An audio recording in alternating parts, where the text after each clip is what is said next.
Welcome back again guys to my channel. This is Janel Edanyo. At sa video kong ito, update lang po tayo regarding po sa Non-Proto Pro License Upgrade Caravan Program po ni Mobiet guys So good news po ito dahil po may panibago na naman po tayong schedule this year sa Non-Proto Pro License Upgrade Caravan.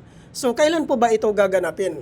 Gaganapin po ito guys sa January 11, 2025 po. Araw po ito ng Sabado guys. Kung ikaw po ay willing sumali sa programa na ito, pumunta lang po kayo sa Mobiet Training Facility po.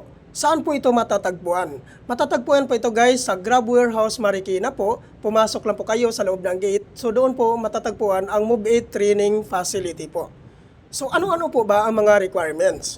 So mga requirements po dito guys, which is yung number 1, existing non-professional driver's license 6 months and above ang validity. Number 2, 2019 and above motorcycle year model. Number 3, motorcycle ORCR.